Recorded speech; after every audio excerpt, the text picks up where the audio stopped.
Queridos amigos, hermanos, qué alegría nuevamente estar con ustedes para dar inicio a nuestro programa Diálogo Abierto.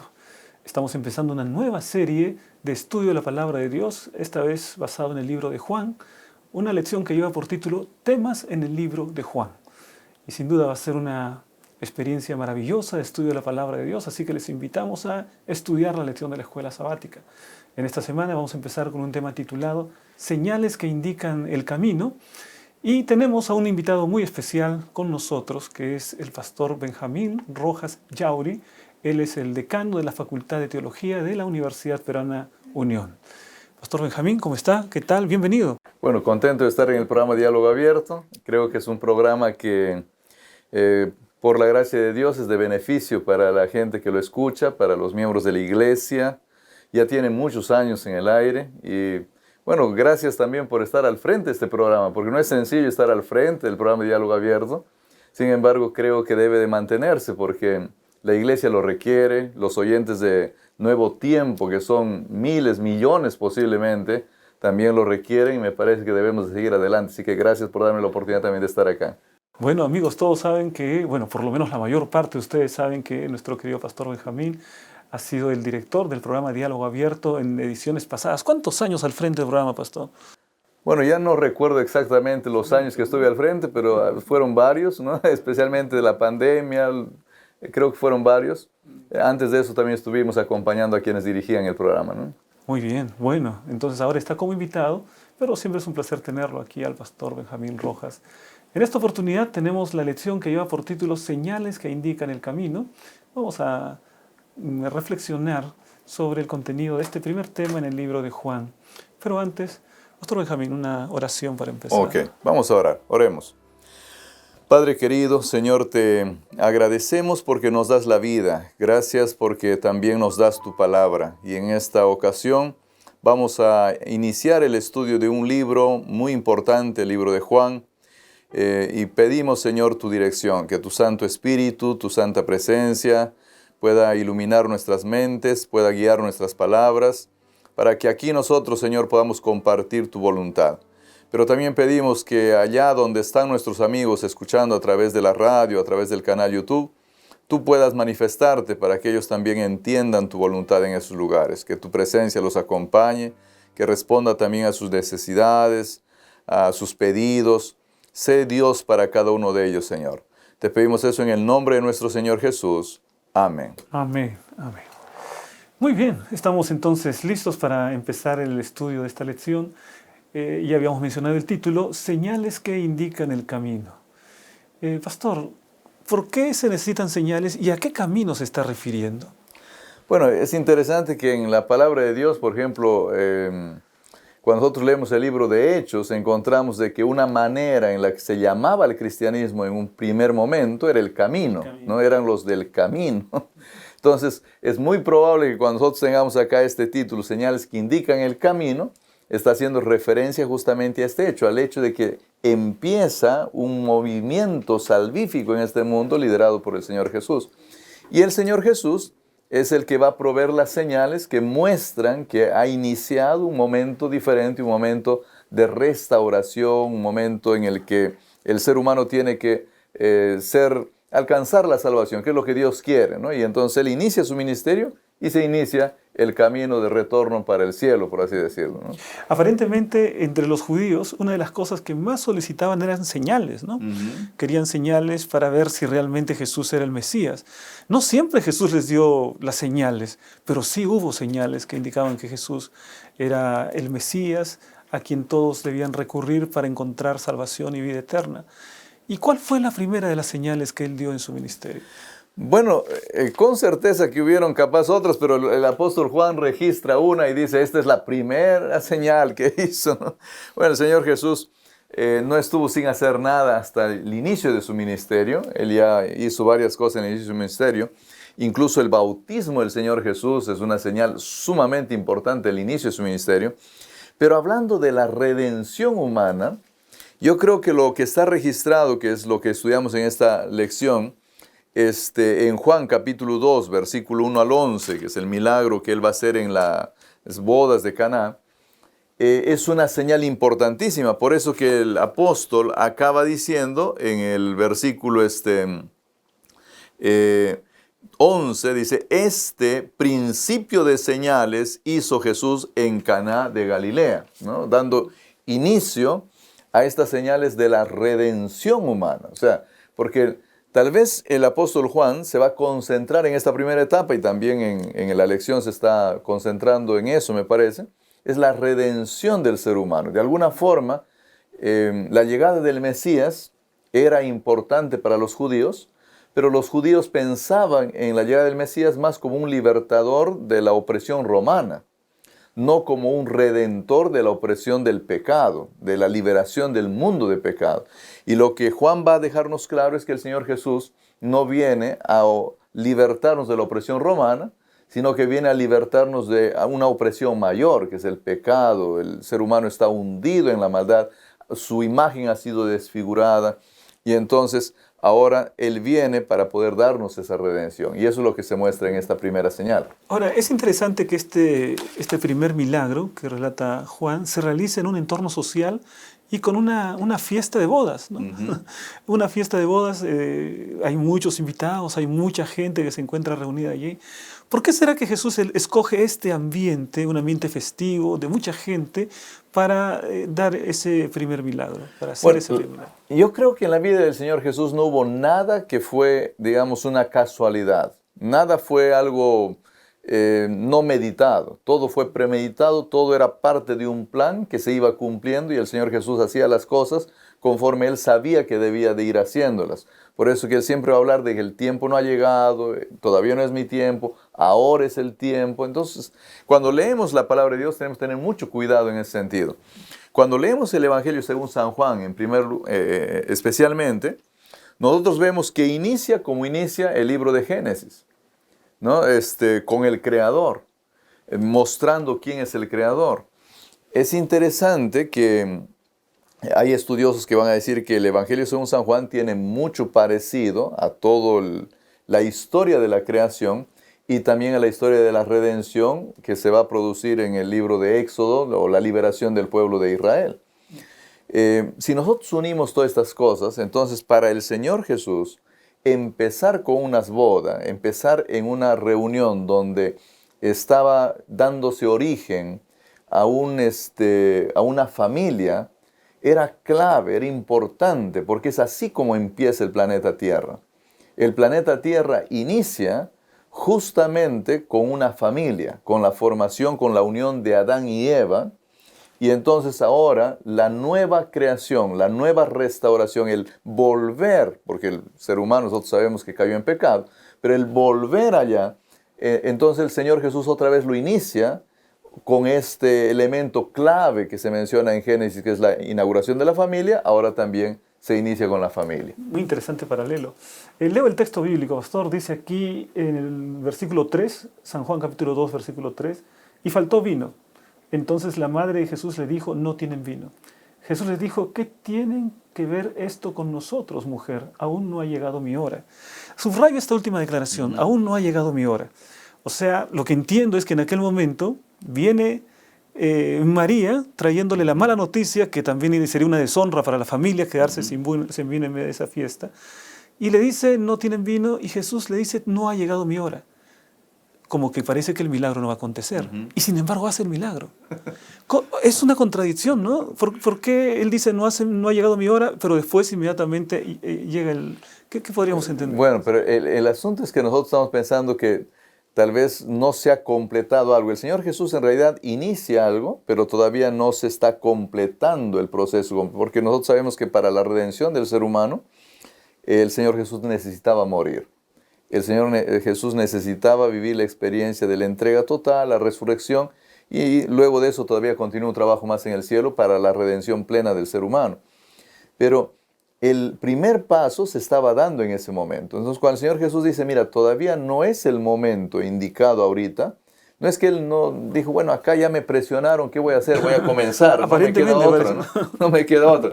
Lo que está diciendo es, yo quisiera que entiendas que aquí hay mucho más por delante. Esto de acá no es todo lo que yo he venido a hacer. Yo no he venido solamente a solucionar un problema tan pequeño como la falta de vino. Yo he venido a solucionar un problema mucho más grande. Cuando nosotros leemos el capítulo 2 del Evangelio según San Juan, nosotros no podemos concentrarnos única y exclusivamente en el hecho de que había una fiesta y faltaba vino. No, el Señor Jesús no hizo el milagro del vino, no lo hizo en 6 tinajas, no lo hizo en la forma que lo hizo, simplemente porque, bueno, había que satisfacer la necesidad de los que se estaban casando. No. Él hizo todo lo que hizo, incluso las palabras que le dijo a su mamá, todo lo que él expresó, lo hizo pensando en que un día Benjamín Rojas, Rubén Montero y muchas personas ahora a través de este medio estén escuchando el programa y entonces entiendan lo que él tenía que hacer, que era mucho más grande que solucionar el problema de una boda. El problema del ser humano es el problema de haber perdido la imagen de Dios que se perdió allá en el pecado y ahora había que restaurar esa imagen. Y entonces le dice, mira, para restaurar esta imagen no es una sola acción, hay muchas cosas más que yo voy a hacer, pero voy a comenzar a hacer el trabajo de ahora para adelante. Y por eso él empieza con este milagro, que es un milagro muy especial. O sea, hay muchos detalles interesantes acá. El vino, el hecho de que intervenga la mujer. O sea, son detallitos que a veces, el tercer día, ¿por qué el tercer día? ¿Por qué no pudo haber sido el cuarto? ¿Por qué mencionar el tercer día se celebraron las bodas? Podría ser el segundo día. Los judíos en realidad casi siempre celebraban el tercer día. Todas las bodas las hacían en el tercer día. ¿Por qué?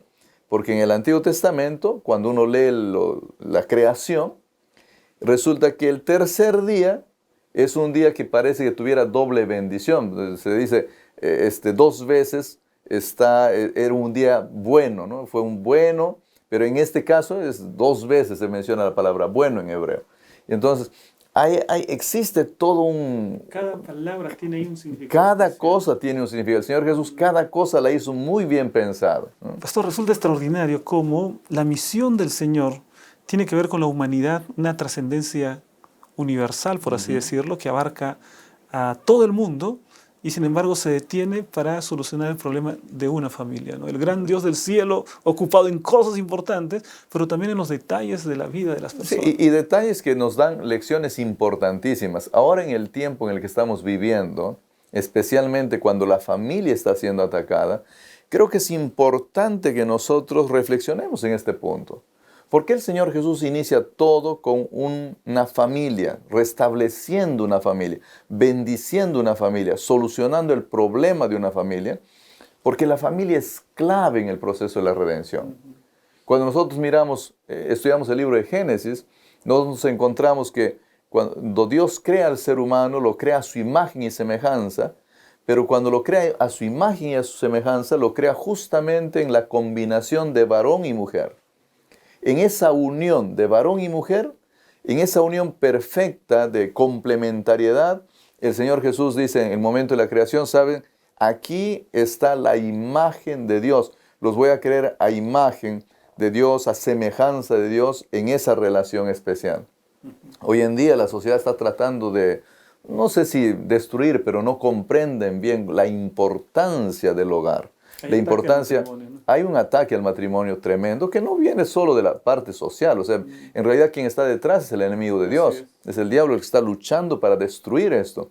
Y creo que es importante reflexionar por qué el Señor Jesús empieza con esta familia. Porque para Él, la familia es clave en la restauración de la salvación. Todos amamos a nuestros hijos, amamos a nuestra esposa, amamos a nuestra familia, a nuestros padres.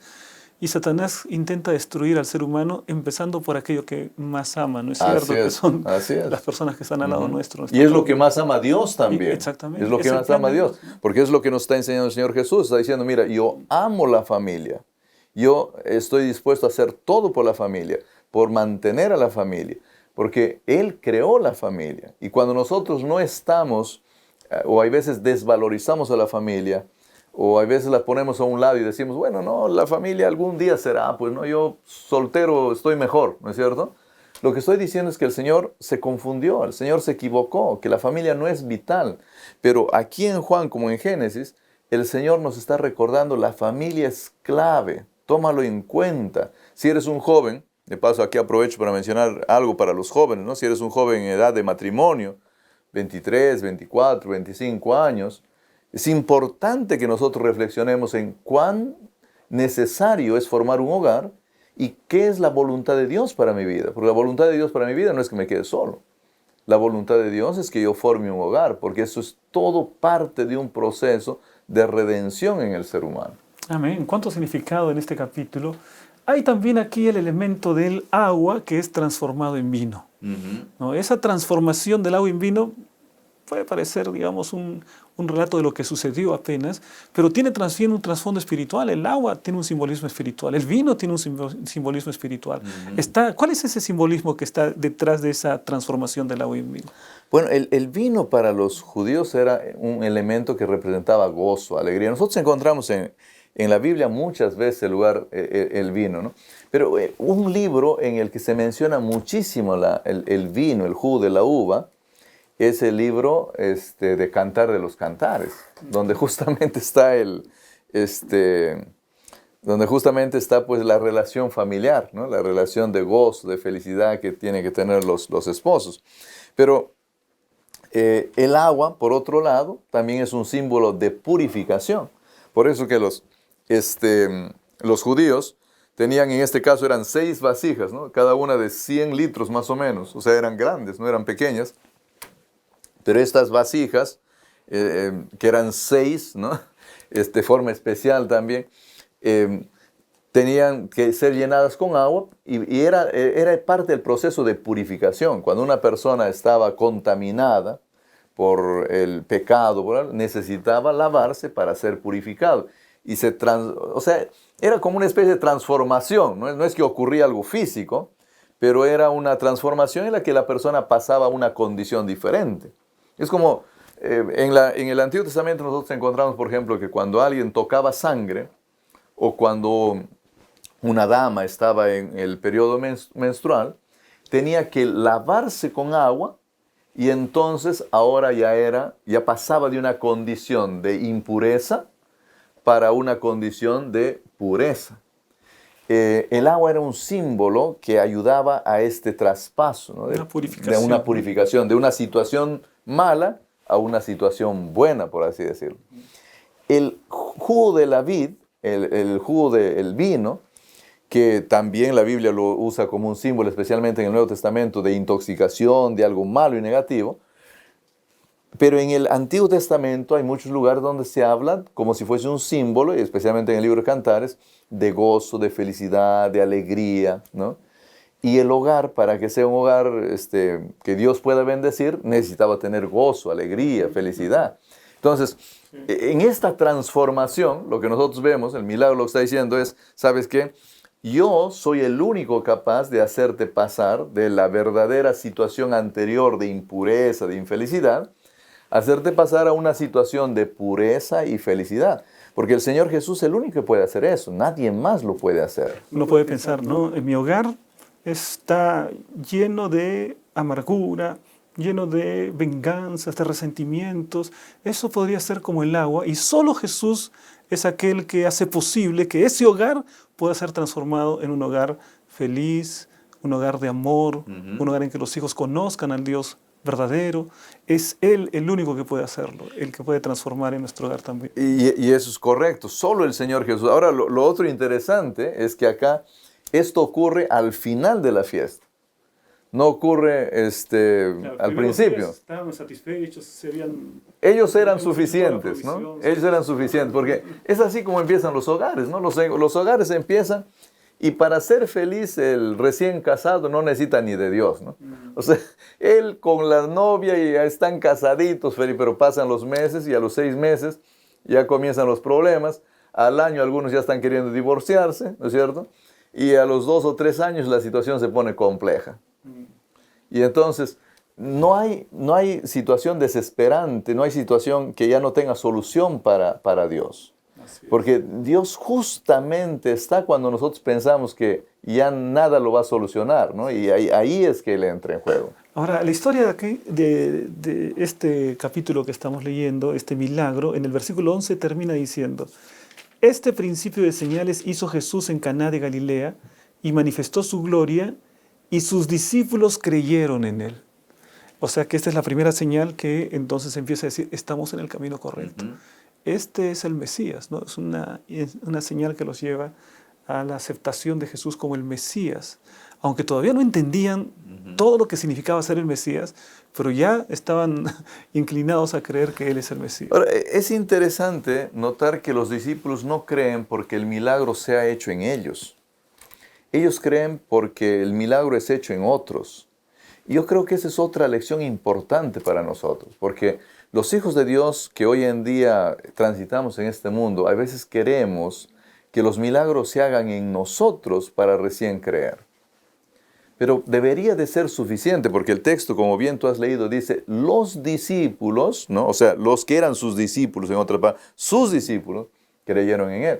Cuando uno es discípulo del Señor Jesús, uno no necesita que el milagro sea hecho en mí para que yo pueda creer. Vamos a ponerlo de forma práctica. Yo no necesito que el Señor a mí me dé dinero para ser consciente de que Dios es capaz de dar dinero. ¿Por qué? Porque si yo miro que Dios le da dinero a mi vecino, eso debería de ser suficiente para que yo crea que Dios es capaz de dar dinero. Porque eso es lo que hacen sus discípulos. Sus discípulos no están esperando que el milagro ocurra sobre ellos, sino que para ellos es suficiente mirar que el milagro ocurre sobre otros para creer en el Señor Jesús. Bueno, interesante esta primera señal, pero luego vamos hacia la segunda señal que registra el libro de Juan. En esta segunda señal se habla acerca de un hombre noble, ¿no? Esa es la descripción que se hace. Vamos a ver a partir del versículo 46 del capítulo 4. Dice, fue Jesús otra vez a Caná de Galilea, donde había convertido el agua en vino. O sea, regresa, ¿no? Había en Capernaum un oficial del rey cuyo hijo estaba enfermo. Cuando oyó aquel que Jesús había llegado de Judea a Galilea, fue a él y le rogó que descendiera y sanara a su hijo que estaba a punto de morir. Entonces Jesús le dijo, si no veis señales y prodigios, no creeréis. El oficial del rey le dijo, Señor, desciende antes que mi hijo muera. Jesús le dijo, vete, tu hijo vive. El hombre creyó la palabra que Jesús le dijo y se fue. Hay varios detalles interesantes aquí. Me parece notable el hecho de que el milagro no acontezca en la presencia de Jesús, ¿no? O sea, es un milagro que acontece a la distancia. Bueno, primero veamos la actitud del noble, pastor. El noble se acerca y Jesús aparentemente le da una respuesta dura. No es la respuesta de alguien que le dice, sí, no, en este momento tu hijo está sano, ya que estás... No, no le dice eso, ¿no? Parece como que le llama la atención. Y era un oficial del rey. Cualquier otra persona hubiera dicho, oficial del rey, yo tengo que servirlo, de repente me recomienda frente al rey. No, Jesús no tenía cuidado de esas cosas, ¿no? Y le dice, si no hubiesen señales, no creí. ¿Por qué le dice esas palabras aparentemente duras? Bueno, al oficial le dice, vete, tu hijo vive también, ¿no es cierto? Y él va suplicando, ¿no? Algunas cosas, diciendo, por favor, quiero que desciendas, quiero que vayas hasta el lugar para que mi hijo no muera, ¿no? Bueno, lo cierto es que los seres humanos, pues, nunca hemos sido diferentes, ¿no? Siempre estamos esperando que las cosas ocurran sobre nosotros, esperamos ver para creer. Y ese era el caso de este hombre, era un hombre como todos nosotros, ¿no? Incrédulo. Pero el Señor está dispuesto a transformar a los incrédulos y en hacerlos creyentes. Mira, ¿a qué punto Él es incrédulo? Él es incrédulo porque dice, ya me dijo, vete, que tu hijo ya vive. Y claro, ahí parece que, no sé si Él ahí se pone crédulo y dice, ok, Señor, ya realmente voy a creer, porque parece que no va, al día siguiente recién va. Y cuando baja al día siguiente, pregunta a su criado, ¿a qué hora sanó? ¿Qué implica el hecho de que pregunte a qué hora sanó? Implica que había cierta duda en él. quiero saber exactamente, ¿pasó esto en el momento o no pasó esto en el momento? Y cuando el criado le dice, bueno, justamente acabábamos de la séptima hora, o sea, la 1 de la tarde para nosotros, ¿no? Justo era la 1 de la tarde y ahí sanó. Entonces la fiebre comenzó a descender. Entonces él dice, carambas, me parece que entonces sí estoy acá, es verdad. Porque fue justo a esa hora que él me dijo, vete, tu hijo vive. Y mi criadora me dice que justo a esa hora también se produjo el inicio del milagro. Entonces, el Señor Jesús de alguna manera estaba pensando en este hombre para tratar también de mostrarle quién era él, qué era capaz de hacer él. Y este hombre pueda de alguna manera confiar en el Señor Jesús, creer en el Señor Jesús, así como los otros discípulos ya creían en él, ¿no? Sí, resulta también, digamos, notable que el milagro acontezca en un lugar lejano, ¿no? Hay milagros en los que Jesús toca a la persona. Hemos visto en el libro de Marcos que incluso los oídos y toca la lengua, ¿no? O sea, hay un toque directo de Jesús. Jesús toca y el milagro se produce. En este caso, Jesús habla y el milagro se produce. Quiere decir que el toque de Jesús es poderoso, pero solo su palabra también es poderosa. O sea, y lo vuelvo a decir algo que ya mencioné hace un rato. O sea, cada acción del Señor Jesús está ahí porque hay algo que quiere enseñarnos. En las bodas de Caná, el Señor Jesús podría haber hecho otro tipo de milagro. Podría haber hecho que simplemente diga, no han buscado bien, vayan a ver, van a ver que en las vasijas que ustedes dicen que está vacía, en realidad hay vino. Y hubiesen encontrado el vino. Y capaz ni se hubieran dado cuenta. O simplemente ese rato él hubiese creado una necesidad afuera para que alguien venga tocando y vendiendo vino, y ahí aparecía el vino. O sea, el Señor Jesús podría haber hecho milagros de muchas maneras, pero Él hace los milagros de forma intencional para mostrarnos algo que nosotros necesitamos entender. Sí. En el proceso de la transformación, de la redención, en el proceso en el que el Señor Jesús nos busca, Él no necesita estar a nuestro lado. Los seres humanos a veces pensamos, yo quisiera que el Señor Jesús esté a mi lado, que esté acá conmigo. El Señor Jesús puede estar en el cielo en este momento de forma física, porque Él tomó la humanidad nuestra, se convirtió en un ser humano y está allá ahora. Pero eso no le imposibilita de seguir haciendo milagros para bien nuestro. Eso no le imposibilita de seguir obrando, porque no existe distancia que le impida hacer algo en favor de sus hijos. También resulta de mucha esperanza, ¿no? Porque actualmente no sentimos la presencia física de Jesús. O sea, Jesús no nos toca. No tenemos el privilegio de aquellos que fueron tocados por Jesús. Claro. Imagínense ser tocados por Jesús o que Jesús le mire a los ojos. Esa no es nuestra experiencia. Aquellos tuvieron esa experiencia. Pero también la Biblia nos dice que no estamos en desventaja. Porque aquellos que fueron tocados y tuvieron el milagro, tuvieron una experiencia maravillosa. Pero hubieron milagros en los que la persona no estaba presente. Ese niño no estaba presente. La palabra se dio y el milagro se produjo. Quiere decir que aun cuando Jesús no nos toque, su palabra tiene el mismo poder que su toque. Y en nuestro tiempo nosotros también podemos decir, Señor, no me tocas, no te veo, sin embargo confío en tu palabra porque sé que esa palabra tiene tanto poder como tu toque. Prácticamente no es equivalente. Está acá, ¿no? La palabra la tenemos es la palabra de Dios. Ojos. Así. Entonces, esa variedad de maneras de actuar de Jesús trae lecciones preciosas también para nuestra vida. Ahora vamos a encontrar otro incidente, otra señal más que apuntan a que Jesús es el Mesías, es el Hijo de Dios. Aquí se habla acerca del hombre, creo que está en el siguiente capítulo, capítulo 5, el paralítico de Betesda. Este paralítico de Betesda es una historia impresionante. Se ve a un hombre que está cerca de ese estanque, ¿no? El que dice la Biblia que está rodeado de 5 pórticos. Y entonces aquí viene una pregunta. Hay muchos que están mal allí, muchos enfermos, y está este hombre paralítico, pero no era el único, había muchos otros que también estaban mal. Pregunto yo, ¿no era mejor que Jesús llegue a este lugar y digan, todos ustedes son sanados a partir de este momento? ¿Por qué solamente uno? ¿Por qué se dirige solamente a uno? ¿Por qué el Señor dice, todos que sean sanados ahí y todos hubieran sido sanados? ¿No hubiera sido mejor así? Claro, para nosotros muchas cosas hubiesen sido mejores, ¿no? Tenemos nuestras propias ideas y pensamos que pensamos mejor, ¿no? Sí, Es pero mucha para el soberbia. Señor Jesús, cada cosa, cada acción, cada momento de su vida era una lección para el resto de la humanidad. No era, ¿por qué el paralítico solito? ¿Por qué al paralítico de 38 años?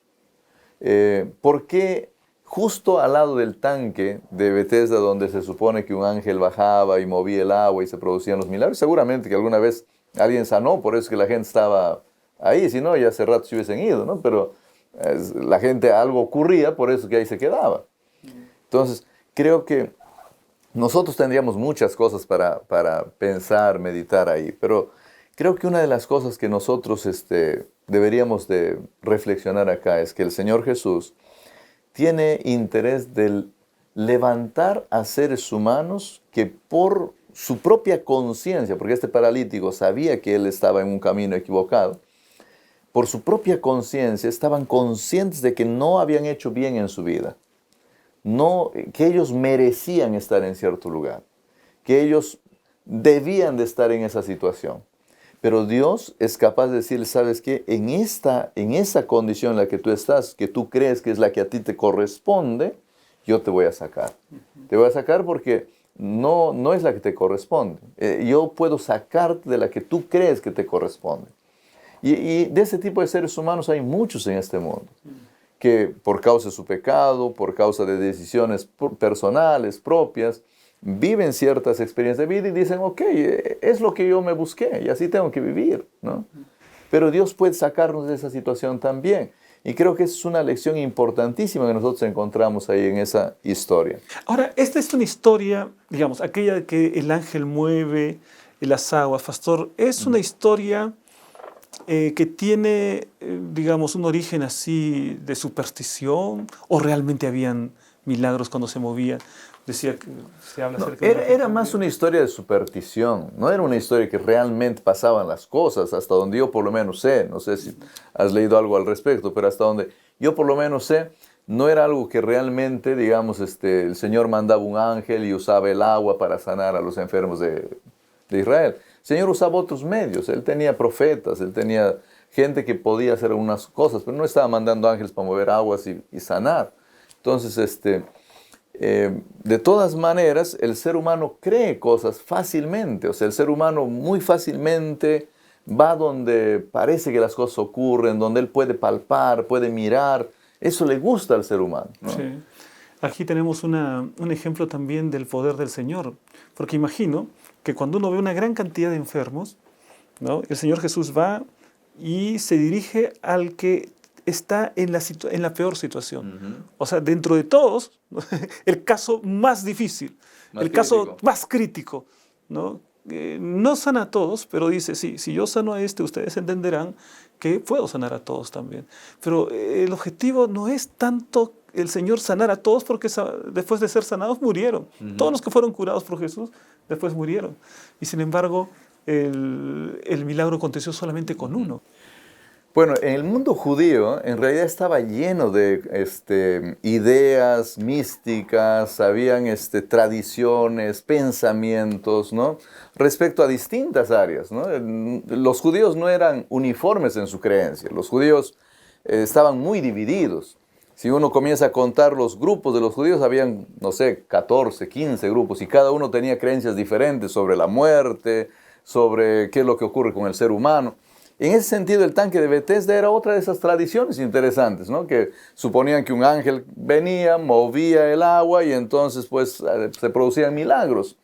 Con certeza Dios habrá producido algunos milagros ahí por la fe de algunas personas, pero no creo que Dios haya usado este tipo de elementos, porque el Señor tenía profetas, el Señor tenía personas, instrumentos que Él usaba para producir sus milagros cuando los quería producir. Así que lo más seguro es que de alguna forma esta era una tradición, era una superstición que no tenía, digamos, un real trabajo divino detrás de esta superstición, ¿no?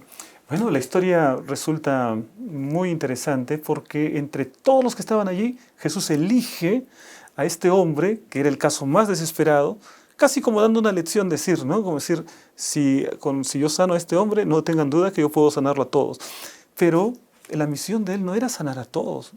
Dios ahora podría sanar a todos los enfermos del mundo, pero no lo hace. ¿Por qué? Bueno, el Señor Jesús podría salvar a todos, pero no lo hace, porque el Señor no viola nuestra libertad. El Señor al paralítico no le sana simplemente porque dice, bueno, tú eres el paralítico y yo te voy a sanar. Le hace una pregunta, le dice, ¿quieres ser sano? El Señor sí, le da un espacio para expresarse con libertad. El Señor que creó al ser humano nunca violará la libertad con la que lo ha creado. Porque Dios le dijo, al momento de crear, le hizo un ser libre para que pueda decidir por sí mismo si hace o no hace las cosas. Y eso es lo que Él va a respetar siempre. Entonces, los milagros se producen en base a la reacción del ser humano. Ahora, frente a esa pregunta, la respuesta del enfermo es llamativa, ¿no? Le dice, Señor, no tengo quien me meta en el estanque cuando se agita el agua. Mientras yo voy, otro desciende antes que yo. O sea, la respuesta no fue, sí, quiero ser sano. No, esa tendría que haber sido la respuesta, claro, ¿no? Pero él inmediatamente mira y dice, no tengo nadie que me ayude, ¿no? Es que es la realidad humana, ¿no? Él, claro que quería ser sano, pero su realidad era una imposibilidad total. Decía, Señor, acá... Bueno, el único camino para mí es meterme al agua para ser sano. Yo creo en eso, pero no puedo. Y entonces el Señor Jesús le dice, no es el camino. Te voy a mostrar un camino diferente. Porque la solución no está en el agua, la solución no está en el ángel, la solución no está en las creencias supersticiosas o místicas, la solución está en la persona del Señor Jesús, ¿no? Tristemente que la mayor parte de seres humanos somos como este paralítico, ¿no? Cuando vemos que el Señor nos invita, inmediatamente miramos a otra parte y decimos, no, pero todavía no es el tiempo, ¿no? No, pero la verdad es que no soy tan malo como los demás. Otros sí necesitan. Yo todavía no soy un mal ciudadano, ¿no? Entonces está mirando hacia otro lado en lugar de responderle, Señor, sí, Señor, no puedo con mi propia vida y sé que eres el único que puedes operar ese milagro, ¿no? Y la palabra de Dios nos menciona cómo Jesús inmediatamente le dice lo siguiente, levántate, toma tu camilla y anda. Aunque no responde directamente, sí Señor, quiero ser sano, el Señor puede leer la respuesta del corazón, ¿no? Entonces le da esta orden, levanta, toma tu camilla y anda. Todo queda muy bien allí. El hombre es sanado, toma su camilla y anduvo. No había en las palabras de Jesús ninguna impresión que pueda decirnos a nosotros que realmente él a este hombre le ofrecía garantía de salvación, ¿no? Este hombre tuvo que ejercer la fe, porque era un extraño el que le hablaba. Toma tu camino, Señor. Es como que, digamos, a una persona que es paralítica, anda, levántate, camina, ¿no? Como si él pudiese hacerlo. Él podría haberse aferrado y decir, pero no, yo no puedo caminar. O sea, decir, no siento que nada en mí ha cambiado, y sin embargo, estás diciéndome que me ponga a caminar, Señor. ¿No? Pero algo cambió. Algo cambió. No sé si en su mente, no sé si en su... ¿no? Claro, porque obedeció. Algo cambió. El asunto es que él no solamente escuchó con fe, pero no se trata solamente de escuchar con fe, sino se trata también de que la palabra era correcta. El Señor Jesús cuando habla con autoridad. Él no habla de forma vacilante, no habla como un ser humano común y corriente, porque podríamos pensar nosotros que también ahí era un ser humano común y corriente y le dijo, toma tu camilla y anda. Con certeza muchos habrán pasado en los 38 años haciéndose la burla, diciendo, camina, anda, y él nunca les hizo caso, ¿no? Pero otra cosa era cuando alguien que él miró a los ojos, escuchó con atención y se dio cuenta, a este hay que obedecer. Este de acá no es una palabra común. Esta es una palabra poderosa que necesito obedecer, ¿no? Entonces, es lo que ocurre hoy en día con la palabra de Dios. Porque la palabra de Dios no es una palabra común. La palabra de Dios es una palabra especial que necesita ser obedecida. Y cuando es obedecida, entonces se produce la transformación y el milagro. Sí, muy interesante, porque nada había, incluso él nada sentía como para decir, ya puedo caminar. Él creyó en la palabra de Jesús y a pesar que no había aparentemente ningún cambio, salió y se puso a caminar, ¿no? Ese es caminar por la fe. Ahora, la historia termina allí, en esa primera parte, termina diciendo, era sábado aquel día. Ese contraste, porque Jesús le está ordenando algo que los fariseos creían que no se tenía que hacer el sábado. Entonces, ¿por qué? ¿Hay una violación del sábado? ¿Jesús está promoviendo la violación del sábado con este milagro? No, ¿O qué está pasando ahí? El gran problema de los fariseos era que no entendían bien el asunto del sábado, ¿no? Por eso que el Señor Jesús viene y les va a decir a ellos, miren, ¿acaso no es lícito hacer algo bueno en el sábado? Es necesario, ustedes lo saben, ¿no? Él incluso va a ilustrar y va a decir, mira, si a alguien se le cae un animalito, ¿acaso ustedes lo dejarían que se ahogue? O sea, es necesario hacer lo bueno en el día sábado. El sábado fue hecho por causa del ser humano, no fue hecho para que nos aprisione, para que nos aplaste al ser humano. El gran problema era que ellos no entendían bien y estaban más preocupados en su autoridad que en el beneficio de la persona. Es como hoy en día algún líder piensa, no, acá lo único que importa es si a mí me obedecen o no me obedecen. Aquí lo único que importa es que la gente me dé mi lugar, ¿no? Y a veces somos muy preocupados porque la gente nos dé nuestro lugar. ¿Qué lugar tenemos más que el lugar de cualquier otro pecador? No tenemos ningún lugar especial en este mundo. No tenemos ningún derecho. Ningún derecho en este mundo. A menos que el que Jesús nos otorga, ¿no? Por nosotros mismos. Y es el derecho que todos recibimos. No tenemos ningún derecho especial que el Señor Jesús nos otorga. O sea, el asunto es que a veces los seres humanos, igual que los fariseos, vivimos preocupados por esa autoridad que supuestamente tenemos que mantener y tener y que los demás nos tienen que de alguna forma prestar atención. Y esa era su preocupación de ellos. Su preocupación no era que el hombre se sanó, su preocupación ni siquiera era el sábado en realidad. Su preocupación era, yo dije que ustedes no debían de andar con su camilla y ahora ustedes están andando con su camilla. ¿Por qué no me hacen caso? Y el Señor Jesús dice, no, eso no funciona así. Acá la Biblia describe de esta manera, ¿no? En este capítulo de Juan 5, versículo 10, dice, entonces los judíos dijeron a aquel que había sido sanado, es decir, al paralítico, ¿no? Es sábado, ¿no te es permitido cargar tu camilla? Él le respondió, el que me sanó, él mismo me dijo, toma tu camilla y anda. Entonces le preguntaron, ¿quién es el que te dijo, toma tu camilla y anda?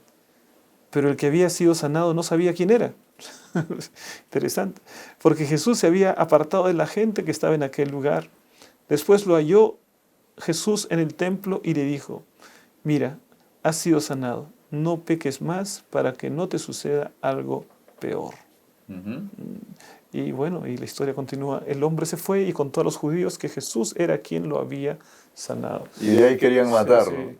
¿Sabes que hay estudiosos del Nuevo Testamento de esta sección que tal vez no están equivocados, piensan que este hombre en realidad hizo mal, ¿no? Que este paralítico al ser sanado, en realidad nunca creyó en el Señor Jesús, ni nunca se aferró a Él, sino que simplemente estuvo listo para acusarlo. Que es por causa de Él que Él fue y les dijo, mira, Él es el que me dijo, yo no tengo la culpa, Él es el que me levantó, me dijo que yo cargue la camilla, así que Él es el culpable. Es más, Él me sanó y luego cuando el Señor Jesús le dice, mira, ya no peques más y lo descubre, luego Él va y dice, oye, ya lo encontré, a Él aprésenlo, a Él, Él es el culpable, yo no tengo la culpa acá, así que de ahí para adelante lo quiere matar. O sea, sería una visión negativa. Sería una visión negativa, hay gente que tiene esa visión muy negativa de este hombre y el texto cuando uno lee hasta podría dar un tono en ese sentido. Lo cierto acá es que en esta historia importante, el Señor Jesús creo que nos enseña que no importa lo que los demás piensen, no importa quién es el que cree tener autoridad, el único que tiene autoridad sobre la vida del ser humano es el Señor Jesús. Él es el que de alguna manera dice qué debe de hacerse, qué no debe de hacerse. Él es el que dice cómo se tiene que guardar el sábado, cómo no se debe guardar el sábado. Él es la máxima autoridad, porque nosotros a veces vivimos luchando con un montón de autoridades. Por eso que acá los fariseos le dicen, ¿quién es el que te ha dicho esto? ¿Quién es? Porque acá los únicos que decimos cómo se hacen las cosas somos nosotros. Ahora este hombre estaba demostrando que en realidad, viendo digamos una parte positiva en la actitud de este hombre, él había tomado a aquel que lo había sanado como la autoridad final de su vida, ¿no? Que de alguna manera significa también el ser cristiano. No solo significa aceptarlo como Salvador, necesitamos aceptarlo como Señor. Como Señor. Como el dueño, como el que manda en nuestra vida. Así es. El que ejerce su voluntad en nuestra vida. Entonces aquí encontramos esta continuación de la historia. El hombre termina encontrando a Jesús, o mejor dicho, Jesús lo encuentra en el templo otra vez, también otra lección importante, ¿no? Lo encuentra en el templo y le dice, mira, no hagas cosas peores para que no te vaya mal. Lo que indica es que lo que le había pasado a este hombre era en razón de algún tipo de pecado que había cometido. ¿Sí? Es lo que decía hace un rato, ¿no? O sea, el ser humano a veces piensa que está viviendo lo que merece, pero el Señor Jesús lo saca de esa situación. Sí, ¿no? El Señor lo saca y le dice, mira, no hagas mal, no te portes mal, no sigas en pecado. O sea, hay ciertamente algunas cosas en nuestro cuerpo, en nuestro físico, que son consecuencia de cosas del pecado. No todo, porque hubo también uno que le dice, no, para la gloria de Dios fue. Claro. Pero en este caso sí. Y le dice, no sigas por ese mal camino para que no te vaya vuelva peor, otra vez. no te Claro. vaya, ¿no? Porque a veces somos liberados por el Señor, pero si volvemos a hacer lo mismo, vamos a seguir en la misma situación. Exactamente. Ahora, vamos a la parte final de la historia, pastor. Ahí encontramos los últimos versículos, me gustaría leerlos, porque ya ahora este hombre les ha ido y les ha contado quién era Jesús. Los ha sanado, ¿no? Que Jesús era quien los había sanado. Entonces dice aquí el versículo 16, por esta causa los judíos perseguían a Jesús e intentaban matarlo, porque hacía cosas en sábado. Y Jesús les respondió, mi Padre hasta ahora trabajo y yo trabajo. Por esto los judíos aún más intensamente intentaban matarlo, porque no solo quebrantaba el sábado, sino que también decía que Dios era su propio Padre, haciéndose igual a Dios. Otra característica que muchos han descubierto en el libro del libro de Juan, del Evangelio según San Juan, es el que es como que argumenta repetidamente en favor de la divinidad de Cristo, ¿no? Y aquí encontramos que los fariseos, ya no solamente porque, digamos, no trabajaba en sábado, que era ir contra la ley oral que ellos tenían, sino además también porque llamaba a Dios su Padre, haciéndose hijo de Dios, haciéndose divino, en otras palabras, ¿no? Esa razón, digamos, ¿cuál es la razón por la que les incomodaba tanto que Jesús diga Padre a Dios? Bueno, el asunto es que él realmente lo consideraba su Padre, ¿no? Porque todos los demás también le decían Padre, todos los demás también le decían Señor, pero él sí realmente lo consideraba Padre, decía yo soy hijo de Dios. Ahora es interesante también notar de que el Señor Jesús esto no lo ocultó para siempre. O sea, si bien es cierto, el libro de Marcos, por ejemplo, nos muestra de que Él no se abrió abiertamente desde el principio diciendo yo soy hijo de Dios, pero no es que Él estaba hasta el último momento ocultando esto. Él lo manifestaba, el libro de Juan nos dice que lo manifestaba, lo decía. La gente entendía que realmente, desde su punto de vista, Él se reconocía como hijo de Dios.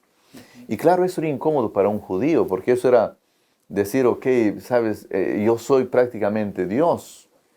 Y ellos no tenían ni siquiera esa mirada del Mesías. La mirada que tenían del Mesías era más de un humano superado que de alguna forma los iba a liberar del poder romano. Pero este hecho de que Dios mismo esté en medio de ellos era como una blasfemia para ellos, ¿no? Pero es lo que realmente ocurría con el Señor Jesús, ¿no? Sí, y eso es lo que finalmente lo usan.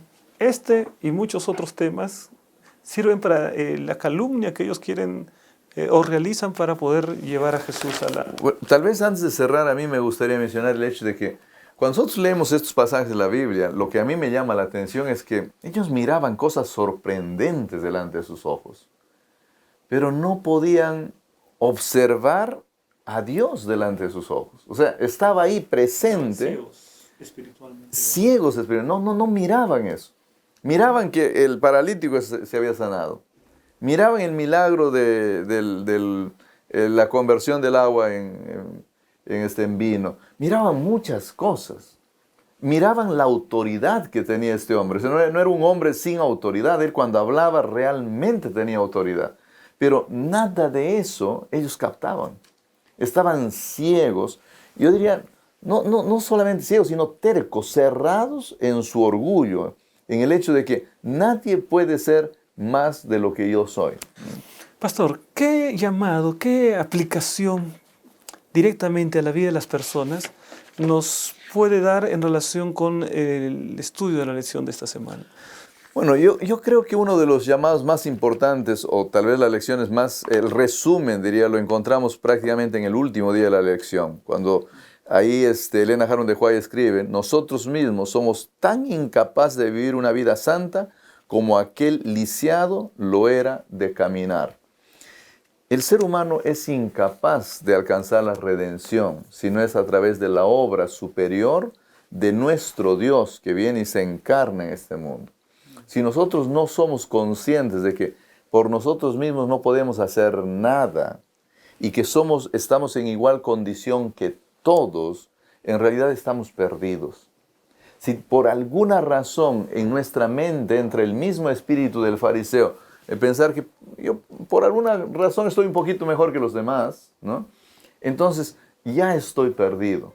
La única esperanza que todos, incluso yo, tú y todos tenemos, es la obra del Señor Jesús para producir redención en nosotros. Amén, amén. Queridos amigos, hermanos, sin duda, un precioso estudio con el que hemos inaugurado este trimestre, esta secuencia de estudios acerca del libro de Juan. Entonces les animamos para continuar comprendiendo la palabra de Dios. Tenemos muchas más lecciones por delante y creo que la lección de esta semana nos ayuda a entender que la palabra de Dios y nuestra propia experiencia da señales acerca de quién es realmente el Señor Jesucristo. No estemos ciegos frente a estas señales, como lo estuvieron en el tiempo pasado los fariseos y el grupo de personas que no aceptaron a Jesús, ¿no? Que el Señor nos dé discernimiento para poder descubrir las señales que nos llevan hacia Él y que podamos decididamente estar en su presencia. Pastor, terminaremos entonces con una oración. Vamos a orar. Querido Padre que estás en el cielo, santificado sea tu nombre. Gracias por tus bendiciones, Señor. Gracias porque podemos estudiar tu palabra. Gracias porque descubrimos el ministerio de Jesús y cómo Él presenta señales inequívocas que es nuestro Salvador, que es el Mesías, Redentor y que debemos entregarle nuestro corazón. Querido Padre, nos colocamos en tus brazos de amor, colocamos nuestro corazón también. En el nombre de Jesús. Amén. Amén.